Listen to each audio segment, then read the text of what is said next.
Good morning all friend. সকাল সকাল তোমাদের জন্য একটা ছোট্ট ব্লগ নিয়ে চলে এসেছি। তো ব্লগটা ভালো লাগলে আমার চ্যানেলটাকে লাইক কমেন্ট সাবস্ক্রাইবার করবেন। তো চ্যানেলটার একটা লাইক পেলে তোমাদের আমি মোটিভেট হই, তোমাদের জন্য আরও সুন্দর সুন্দর ভিডিও আনবো। তো সকালবেলা দেখুন, তোমাদের জন্য একটা ছোট্ট ভিডিও আনার জন্য আমি আমাদের গ্রামে পাশেই যে বিরামপুর কালীতলা রূপনারায়ণ নদীটা আছে, সেই নদীর ধারে এসেছি একটা সুন্দর ভিউ তোমার দিকে দেখাতে। প্লাস এখানে মা কালীর যে মন্দিরটা আছে, মন্দিরটাও তোমার দিকে দর্শন করাবো।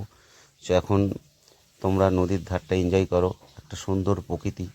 তোমরাও এসে বিকেলের দিকে কিংবা সকালের দিকে এখানে সময় কাটাতে পারো। খুবই একটা সুন্দর পরিবেশ, ঠিক আছে, প্রকৃতি সবুজে ভরা। আর সুন্দর একটা সরু বাঁধ, আঁকাবাঁকা বাঁধের উপর দিয়ে পাশ দিয়ে রূপনারায়ণ নদীর জল বয়ে যাচ্ছে। একটা সব মিলিয়ে অপরূপ দৃশ্য। তো দেখুন দৃশ্যটা দেখুন, ঘাটের ধারে নৌকো বাঁধা আছে। এই নৌকোগুলোরে নিয়ে মৎস্য চাষিরা মাছ ধরতে যায়, মাছ ধরে তারা তাদের জীবিকা পালন করে। তো গ্রামের পরিবেশটা যেরকম হয় আর কি, সুন্দর একটা পরিবেশ। তো তোমরা এলে দেখলে তোমরাও একটা সুন্দর জীবন উপভোগ করতে পারবেন, সুন্দর সময় কাটাতে পারবেন।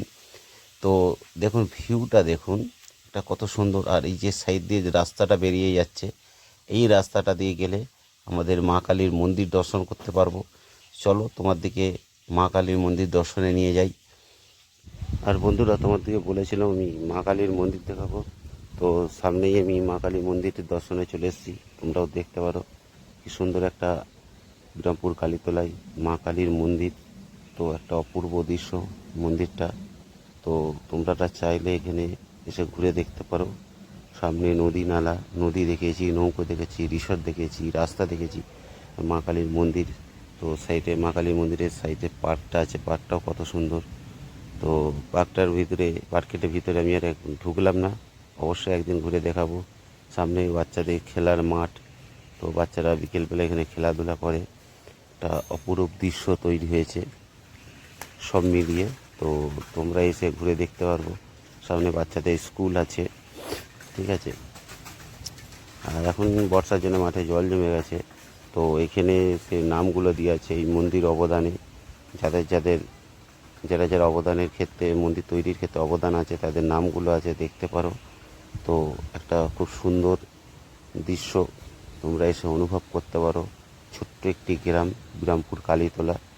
তো এই সবগুলো তোমরা এসে ঘুরে দেখতে পারো। একটা নদীর সাইড সিনগুলো দেখতে খুবই অপরূপ সুন্দর লাগবে তোমাদের, ঠিক আছে। তো